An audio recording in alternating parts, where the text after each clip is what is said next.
قبر میں تاجدار ختم نبوت کی ذات آئے گی. حشر کے میدان میں نفس نفسی کا عالم ہوگا, باپ بھی بھاگے گا, بیٹی بھی بھاگے گی, ماں بھی بھاگے گی, چاہنے والے بھاگیں گے, قبیلے والے بھاگ جائیں گے, برادری والے بھاگ جائیں گے. آج ہم جن کو زندہ باد کہتے ہیں وہ سارے کے سارے بھاگ جائیں گے. وہاں پر اگر کام آئیں گے تو محمد عربی کی ذات کام آئے گی. اس لیے میرے بھائیوں, اللہ کے نبی کے ساتھ وفا کرو. مجھے بتاؤ تحریک لبیک پاکستان یا خادم رضوی صاحب یا ان کے بیٹے یا ان کے چاہنے والے, مجھے بتاؤ ان کا کیا مسئلہ ہے؟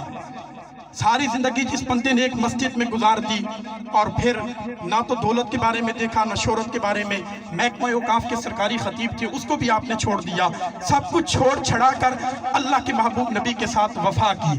مجھے بتاؤ نا, جنہوں نے تخت و تاج حاصل کیے, اقتدار حاصل کیا, بادشاہت حاصل کی, ساری دولت حاصل کی, لیکن اللہ کے محبوب نبی کے ساتھ وفا نہ کی, تو مجھے بتاؤ آج ان کی نسلیں تباہ ہو چکی ہیں. اور جس بندے نے, جس کے پاس ظاہری اسباب کچھ بھی نہ تھا, اللہ کے نبی کے ساتھ وفا کی ہے. خدا کی قسم کائنات کی ہر شے نے خادم رضوی کے ساتھ وفا کی ہے. ساری زندگی لوگ نعرے لگاتے ہیں, لیکن خادم رضوی نے یہ نہ کہا کہ خادم رضوی زندہ باد, لبیک زندہ باد. اس نے کہا تاجدار ختم نبوت زندہ باد. وہ نبی کیوں نہ زندہ باد ہو جس کی وجہ سے رب کائنات نے ہمیں ساری نعمتیں عطا کی ہیں, ساری عظمتیں عطا کی ہیں.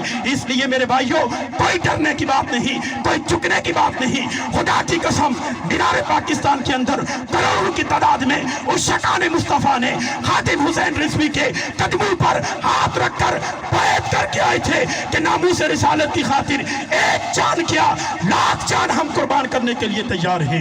اگر وہ یہود و نصارہ ہو کر فرانس کے ساتھ وفا کرنے کے لیے تیار ہے, خدا کی قسم ایک بچے سے لے کر ایک بابے تک, ایک بابے سے لے کر ایک جوان تک نبی کی ناموس پر کٹ مرنے کے لیے تیار ہے. جڑا جڑا تیار ہاتھ کھڑے کرو, ذرا پتہ تو لگے نا. یہ بات ذہن میں رکھنا, ہم جس نبی کی بات کرتے ہیں نا وہ ہمارے دل کے ارادے بھی جانتا ہے. میں کیا سوچ رہا ہوں, آپ کیا سوچ رہے ہیں, میرا نبی اس سے بھی باخبر ہے. اور نبی کی تو بڑی شان ہے نا. مفتی صاحب نے بات کی تھی کہ عام مومن جو ہے وہ جب قبر میں جاتا ہے تو بہت کچھ سن سکتا ہے. سننا تو یہ تو دور کی بات ہے نا. قوت سماعت جس کو کہتے ہیں نا, دیکھنا, اس کی نظر کتنی تیز ہوتی ہے. امام جلال الدین سیوطی علیہ رحمہ فرماتے ہیں کہ جو بندہ فوت ہو جاتا ہے, چاہے مرد و زن ہو, مرنے کے بعد جب اس کی قبر کے سامنے اگر کوئی درخت ہو نا, تو اس درخت کے اوپر کوئی پرندہ آ کر بیٹھے تو وہ منو مٹی کے نیچے سے دیکھ سکتا ہے کہ یہ نر ہے یا مادہ ہے, وہ نر ہے یا مادہ ہے. یہ رشتہ ہمیں اللہ کے نبی دے کر گئے, اور اسلام ہمیں یہ رشتہ دے کر گیا کہ ہر مسلمان دوسرے مسلمان کا بھائی ہے. المسلم اخو المسلم, اللہ کے نبی وہ رشتہ دے کر گئے, وہ عظمت. آج باپ ہے تو وہ فخر کرتا ہے, ماں ہے تو وہ فخر کرتی ہے. باپ ہے تو وہ کہتا ہے گھر سے باہر نہیں جانا, ماں ہے تو کہتی ہے گھر سے باہر نہیں جانا, حالات بہت خراب ہے بیٹا, معاملات بہت خراب ہیں. لبیک والے راستے بند کر دیتے ہیں, روڈ بند کر دیتے ہیں, مسائل پیدا ہوتے ہیں, سکول کا معاملہ ہے, کالج کا معاملہ ہے. میں نے کہا افسوس وہ ماں کہاں سے آئی.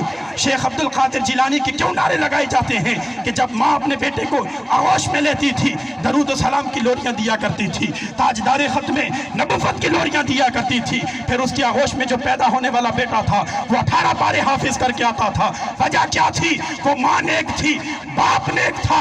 جو ماں اور باپ نیک ہوں وہ ناموس رسالت کو پہچان سکتے ہیں, جو نیک نہ ہوں وہ ناموس رسالت کو نہیں پہچان سکتے ہیں. اس ماں کو کیا خبر, اس باپ کو کیا خبر کہ میرے کریم مصطفیٰ کی آمد سے قبل باپ کو فروخت کیا جاتا تھا, ماں کو بیچ دیا جاتا تھا. تاریخ کی کتابیں اٹھا کر دیکھو, خدا کی قسم جب ماں بوڑھی ہوتی تھی, باپ بوڑھا ہو جاتا تھا, بازار میں لے جایا جاتا تھا, باپ پوچھتا تھا بیٹا کدھر لے کر جا رہا ہے, جواب ملتا تھا ابا حضور بوڑھے ہو چکے ہو, اب تم کسی کام کے نہیں, آپ کو بیچ دیا جائے گا, فروخت کر دیا جائے گا, غلام بنا دیا جائے گا. جب فران کی چوٹی سے تاجدار ختم نبوت کا سورج طلوع ہوا, میرے کریم مصطفیٰ نے کہا ارے پگلو, جس باپ کو بیچنے کی کوشش کرتے ہو رب کائنات نے اسی باپ کو جنت کا دروازہ قرار دے دیا ہے.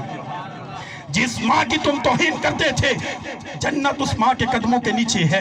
آج ماں اور باپ جو ہیں وہ ساری زندگی سر سجدے میں رکھ کر میرے نبی کی تعظیم و تکریم کرتے رہے, خدا کی قسم حق نہیں ادا کر سکتے. ماں کو پہچان دی تو دین اسلام نے دی ہے, باپ کو پہچان دی دین اسلام نے دی ہے. بیٹی کو شرم و حیا ملا, اسلام کی وجہ سے ملا ہے.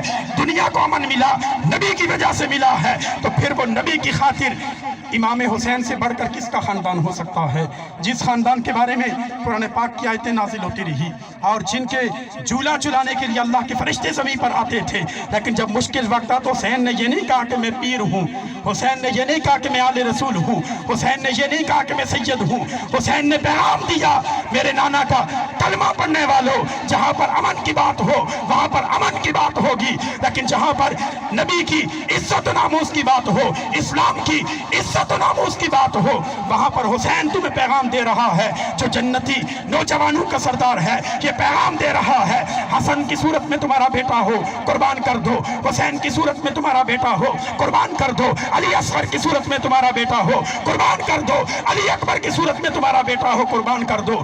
وجہ کیا ہے؟ اللہ نے یہ اولاد عطا کی ہے، نبی کے وسیلہ سے عطا کی ہے۔ اس لیے میرے بھائیو یہ باتیں دل سے نکال دو۔ امن کی بات کر کے مجھے بتائیں، امن وہاں پر ہوتا ہے جہاں پر امن کی بات ہو۔ کوئی میرے باپ کو گالی دے میں سراپے احتجاج ہو جاؤں، میری ماں کے بارے میں کوئی بات کرے میں غصے میں آ جاؤں، میرے خاندان کے بارے میں بات کرے میں غصے میں آ جاؤں، اور تاجدار ختم نبوت کے بارے میں کوئی بات کرے ہم خاموش ہو جائیں۔ میرے باپ کا کوئی کارٹون بنا دے، خاکے کٹوا کیا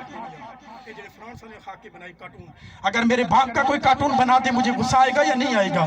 وہ غصہ آئے گا نا، میں اس سے ناراض ہوں گا۔ اور ایک بندہ میرے نبی کے خاکے بنا ڈالے، کہاں ہے غیرت ایمانی؟ کہاں ہے یہ عشاقان مصطفیٰ جو کہتے ہیں اقوام متحدہ کے اندر جا کر ہم نے اسلام کی بات کی ہے، ہم بڑے عاشق ہیں؟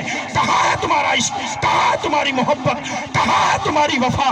اگر تم عشق مصطفیٰ دکھاتے، یہ علماء جن کی ذمہ داری ہے نماز پڑھانا، قرآن و حدیث کا سبق دینا، یہ کیوں روڈوں پر آ جاتے؟ جن کو اللہ کے محبوب نبی نے کہا کہ یہ علماء انبیاء کے وارث ہیں، جو نبی کے وارث ہیں وہ روڈوں پر موجود ہوتے ہیں، لیکن جو ان کی وجہ سے عاشق بنے وہ اپنے گھر میں سوئے ہوتے ہیں۔ کوئی تسبیح پہ تسبیح چلا رہا ہے، کوئی نماز پڑھ رہا ہے، کوئی نفل پڑھ رہا ہے۔ نماز تو دن میں 5 مرتبہ فرض ہے، زکوٰۃ سال میں 1 مرتبہ ہے، حج زندگی میں 1 مرتبہ ہے، لیکن خدا کی قسم میرے نبی کی عزت و ناموس 24 گھنٹے ہمارے اوپر فرض ہے کہ ہم اس کا دفاع کریں۔ اس لیے میرے بھائیو حشاش کشاش ہو کر، خاندان قبیلے برادری کو سائیڈ پر رکھ کر ووٹ تم جس مرضی کو دو، ہم یہ نہیں کہتے تم لبیک کو دو، جہاں تمہارا جی چاہتا ہے اس کو دو، لیکن جتنا نبی کا کلمہ لبیک والوں نے پڑھا ہے اتنا ہی تم نے پڑھا ہے۔ جتنے نبی کو لبیک والے مانتے ہیں اتنا تم ہی مانتے ہو۔ لبیک والوں کی قبر میں بھی یہی نبی آئے گا، تمہاری قبر میں بھی یہی نبی آئے گا۔ اس لیے ہم یہ کہتے ہیں کہ نبی کے ساتھ وفا کرو۔ جو بندہ یہ کہے کہ لبیک کا نعرہ بھی سیاسی ہے اور یہ سیاست کی بات کرتے ہیں، خدا کی قسم وہ سوچے کہ جس بندے کو اللہ کے محبوب نبی کا نعرہ سیاسی نظر آئے، یوں سمجھو کہ وہ ایمان سے خالی ہے، کہ جس کے دل میں ایمان ہو وہ ہمیشہ نبی کی بات کرتا ہے۔ تو ہم اس سال ثواب کی بزم میں یہاں پر آئے، ہم